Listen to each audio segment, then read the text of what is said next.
rechtszaak rond de moord op Ishelle van de Velde. Gemeenten die weinig moeite doen om energie te besparen. En er gebeurde meer deze week in Zeeland. We waren er in Zeeland helemaal klaar voor. De bouw van 16.500 nieuwe woningen de komende jaren. Nog maar 3 weken geleden zette de provincie zijn handtekening onder die afspraak met minister Hugo de Jonge. Maar een uitspraak van de Raad van State met nieuwe, strenge stikstofregels voor nieuwbouwprojecten zorgt voor een hoop onzekerheid. En toch denkt politiek verslaggever Ariane Laforte niet dat er meteen een streep gaat door die 16.500 woningen. Het gaat moeilijker en vooral langzamer worden. Het kabinet wil 900.000 nieuwe woningen in het land neerzetten. Die 16.500 in Zeeland is daar dan een onderdeel van. Maar nu zegt de Raad van State, luister, bij de bouw van al die nieuwe woningen en andere projecten, daar komt ook stikstof bij vrij. En dat moet je compenseren. En zeker in de buurt van natuurgebieden. Ja, bouwbedrijven die worden natuurlijk nu geacht om zo min mogelijk stikstof uit te gaan stoten tijdens het bouwen. Maar ja, zeggen ze, dat is gewoon niet zo makkelijk. Het combineren bijvoorbeeld van het transport van de materialen naar de bouwplaats toe. Ja, ook het vervoer van de mensen. Moet je dan alle mensen maar ergens buiten de stad samen laten komen. En dan vervolgens met elektrische busjes naar de bouwplaats vervoeren of zo. Dat soort dingen. Heel veel mensen kennen van bouwplaatsen natuurlijk die zware dieselaggregaten die dan staan te draaien. Kunnen die allemaal vervangen worden door milieuvriendelijkere opties? Op dit moment nog niet. Kijk, ik denk dat 10% van al het materiaal elektrisch is. Hijstellingen bijvoorbeeld, maar ook gewoon de normale mobiele kranen die op een bouwplaats komen om een vloer of een dakkapel op te tillen. Ja, en voordat we aan de 100% zitten, dan zijn we nog wel een aantal jaar verder. Van een aantal bouwprojecten in de provincie is al duidelijk dat die te maken gaan krijgen met die strengere stikstofregels. 3 nieuwbouwprojecten op Tolen bijvoorbeeld, een groot hotel in de buurt van Katzand en de verdubbeling van de Deltaweg tussen Goes en Zierikzee zijn er een paar. 2 grote zorgorganisaties op Walcheren willen samen verder. WVO-zorg en Zorgstroom verwachten per juli volgend jaar de fusie rond te hebben. De 2 zorgorganisaties werkten al samen. Zo hadden ze tijdens corona gezamenlijk een team dat thuiszorg verleende aan Zeeuwen met COVID-19. Samen staan ze sterker, vinden ze. Wij merken dagelijks dat we tekorten hebben in de zorg. We zijn gezamenlijk ook bezig om zoveel mogelijk medewerkers naar onze organisaties te trekken. Maar als je dat samen doet, kun je dat veel krachtiger neerzetten dan wanneer je dat los van elkaar doet. De nieuwe organisatie bestaat uit 3400 werknemers, verspreid over 23 locaties. Wat wij natuurlijk willen is dat de cliënten er eigenlijk zo weinig mogelijk van merken. Namelijk dat gewoon goede zorg geleverd blijft worden. Dat is wat wij elke dag allebei willen verzorgen. En op de achtergrond gaan wij dat mogelijk maken door middel van deze fusie. De komende tijd staan gesprekken gepland met onder meer de ondernemingsraden en werknemers. En uit die gesprekken rolt een fusieplan. Sandra H., die verdacht wordt van de moord op Ishelle van de Velde uit Oostburg, moest dinsdag voor het eerst voor de rechtbank van Middelburg verschijnen. Volgens Sandra heeft ze Ishelle gewurgd nadat hij tijdens een worsteling bewusteloos was geraakt. Op 15 december 2020 verdwijnt de 29-jarige Ishelle van de Velde uit Oostburg spoorloos. Een aantal mensen in haar omgeving ontvangt een berichtje dat ze er even tussenuit is, maar hebben meteen een niet-pluisgevoel. Als moeder heb je heel snel door dat het gewoon echt heel erg mis is. En ja, dan is je kind van het een op het andere moment verdwenen, krijg je geen contact meer. En daar word je gek van. Na vele tevergeefse zoektochten van politie, familie en vrienden naar Ishelle wordt op 9 februari 2021 Sandra H. aangehouden als verdachte. Ze heeft een spiritueel winkeltje in dezelfde straat in Oostburg als waar Ishelle haar naaiatelier heeft. In de winkel van Sandra worden sporen gevonden van een misdrijf. GPS-gegevens uit de auto van Sandra leiden de politie naar het water bij retranchement. Daar wordt Ishelle's lichaam in delen teruggevonden. Het was voor het eerst dat we verdachte Sandra H. hoorden spreken. Verslaggever Mercy Kamermans daarover. We zagen natuurlijk hoe zij zich voordeed komen. Het is een kleine vrouw, ze praat zachtjes. Ze vertelde wel veel, maar ja, ook weer niet alles voor het gevoel van het OM. Ja, wat ze onder meer wel vertelde is dat er op een gegeven moment sprake was van een driehoeksverhouding tussen haar, Ishelle, en haar partner, Felix. En dat op een gegeven moment Felix en Ishelle verliefd op elkaar werden. En ja, waarschijnlijk heeft zij zich toen een beetje het vijfde wiel aan de wagen gevoeld.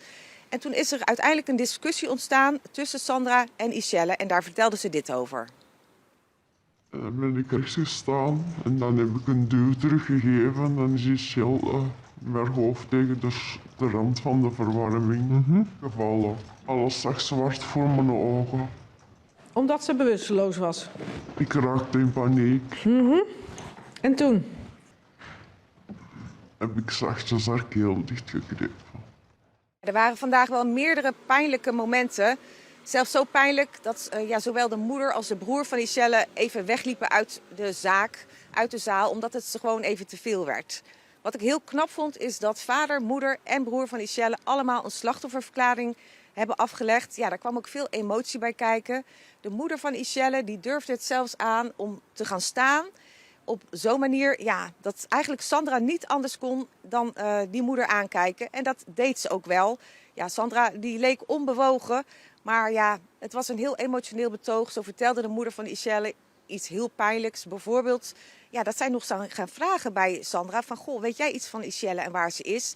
En ze zijn ook haar winkel binnengelopen, hebben zelfs nog een beetje daar rondgekeken. En op dat moment bleek dus dat Ishelle dood lag in het pashokje van haar winkel. Ja, terwijl zij daar gewoon rondliepen. En dat is natuurlijk een heel erg vreselijk idee.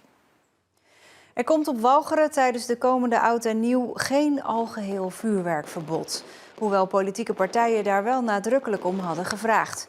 Burgemeester Bas van den Tillaar van Vlissingen legde zijn gemeenteraad dinsdagavond uit dat er niet genoeg handhavers zijn tijdens de jaarwisseling om zo'n verbod te kunnen handhaven. De burgemeester heeft dat te horen gekregen van de politie en zegt zelf ook teleurgesteld te zijn. Woensdag was dag 2 van de rechtszaak rond de moord op Ishelle. Het Openbaar Ministerie eiste toen 18 jaar cel. Het OM rekent het de verdachte zwaar aan dat ze lang is blijven ontkennen en de familie heeft misleid. Ze zou nog steeds niet de waarheid vertellen over wat er 2 jaar geleden nou precies is gebeurd met Ishelle. Het is het meest aannemelijk dat verdachte Ishelle heeft vastgebonden, kort nadat ze de berichten van Felix op de telefoon van Ishelle had gelezen. Gelet op het postuur en het gewicht van zowel verdachte als Ishelle zou je verwachten dat het verdachte alleen zou kunnen lukken om Ishelle vast te binden als Ishelle op de een of andere manier weerloos is gemaakt. Mijn sterke vermoeden is dat verdachte dit heeft gedaan door met een hard en stomp voorwerp tegen de rechter oogbol van Ishelle te slaan. De gruwelijke mensonterende manier waarop verdachte het lichaam van Ishelle in stukken heeft gezaagd en heeft gedumpt in het afwateringskanaal getuigt van een weerzinwekkend gebrek aan respect voor het menselijk lichaam. Rekening houden met de conclusie van beide deskundigen dat verdachte van minder toerekeningsvatbaar moet worden geacht, vorder ik dat u een gevangenisstraf voor de duur van 18 jaren oplegt met aftrek van de tijd die verdachte in voorlopige hechtenis heeft doorgebracht. Als iemand in staat is op zo'n gruwelijke manier haar vriendin te vermoorden, waarom dan geen TBS? Nou, dat kan ik het beste even vragen aan persofficier Thomas Slieker. Waarom hebben jullie daar niet voor gekozen? Ik snap heel goed dat die vraag gesteld wordt. En die vraag heeft de officier van justitie zich natuurlijk ook gesteld in deze zaak. Wat we in dit soort gevallen altijd doen, als er zoiets gruwelijks is gebeurd, dan laten we ons adviseren door deskundigen. In dit geval een psycholoog en een psychiater. En hoewel er wel sprake is van een stoornis, hebben zij gezegd dat TBS niet de manier is om die stoornis te behandelen. En hoe dan wel? De officier van justitie heeft een eis geformuleerd van 18 jaar gevangenisstraf. En aan het einde van die straf kan vervolgens nog een hele set maatregelen getroffen worden. En kan mevrouw in dat kader ook behandeld worden. Dan is het ook zo dat het OM uitgaat van moord. Terwijl Sandra zelf heeft gezegd, ik handelde in paniek. Het was een opwelling. Waarom geen doodslag? Ja, de gruwelijke conclusie is dat er maar 1 iemand is die nog kan vertellen wat er die dag gebeurd is. En dat is de verdachte. En zij heeft een scenario geschetst en natuurlijk is dat onderzocht. Maar er is natuurlijk ook verder gekeken. We hebben gekeken naar sporen die er zijn, naar berichten die er zijn, wat er ter plaatse is aangetroffen. Er heeft ook forensisch onderzoek plaatsgevonden, dus gekeken waar bijvoorbeeld bloed is aangetroffen. En als we daarnaar kijken, is de conclusie van de officier van justitie dat het verhaal van de verdachte niet kan kloppen en dat er sprake moet zijn van moord.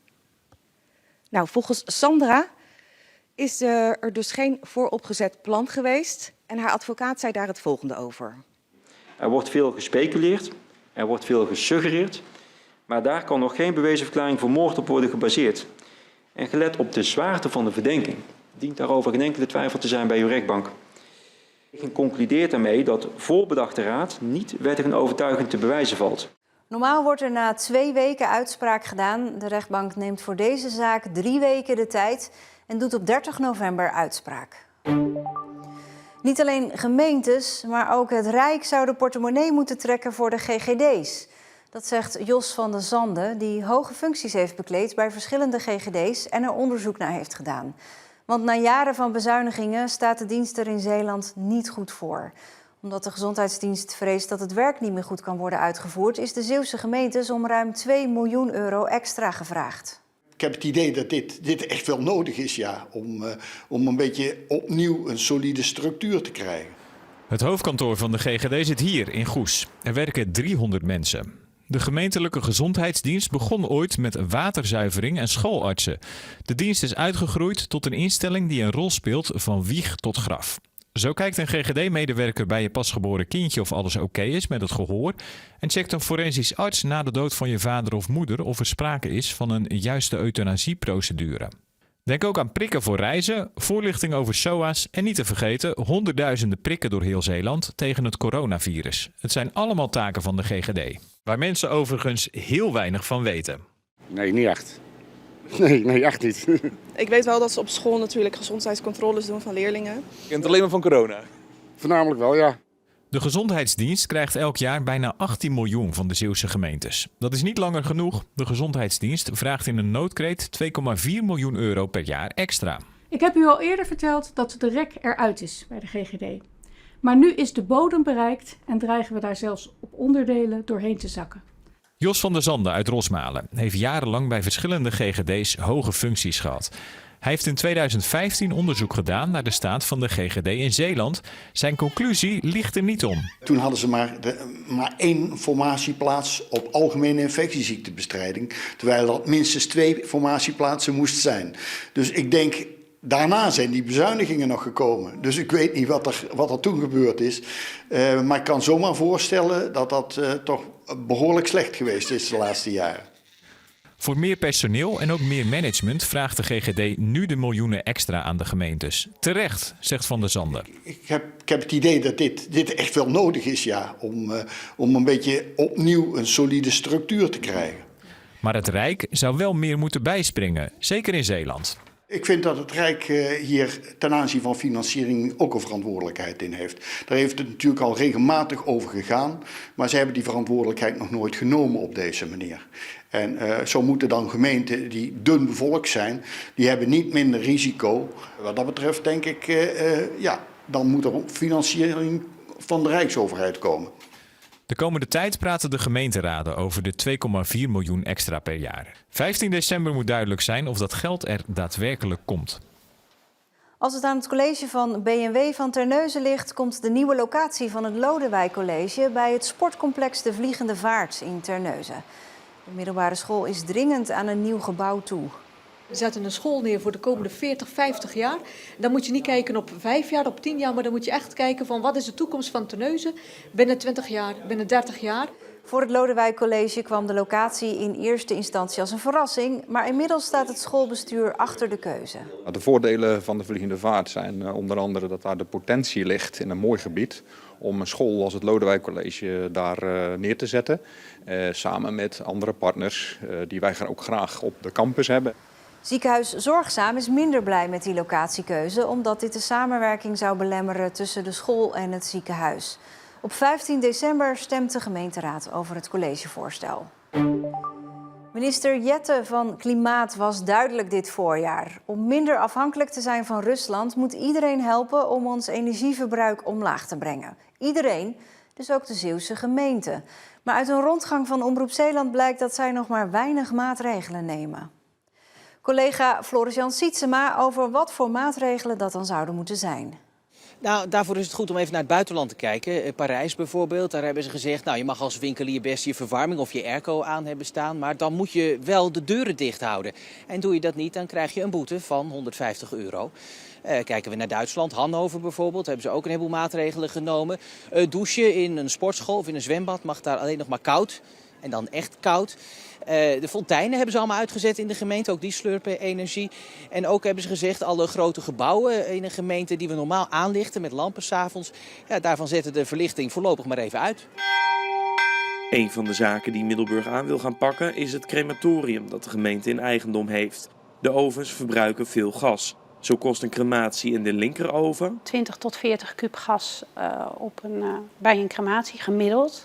Dat hangt er een beetje van af of die koud is of al meerdere crematies geweest zijn. Dat maakt verschil. en in de rechteroven Je gebruikt ongeveer een factor 8 van die hoeveelheid. Dus je kunt je voorstellen dat die oude oven, dat we die eigenlijk liever niet meer inzetten. En dus wordt er gekeken naar een elektrische oven, al is dat iets voor de lange termijn.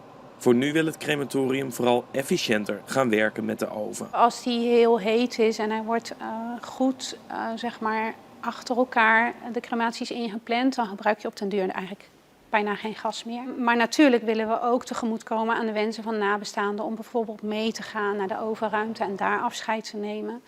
Of specifieke wensen die mensen vaak hebben. Dus het wordt voor ons een beetje puzzelen hoe we aan die behoeften tegemoet kunnen blijven komen. En ook kunnen zorgen dat we niet overmatig veel gas gebruiken. De helft van alle basis- en middelbare scholen is oud en tochtig en toe aan renovatie of de sloop. Ook in Zeeland.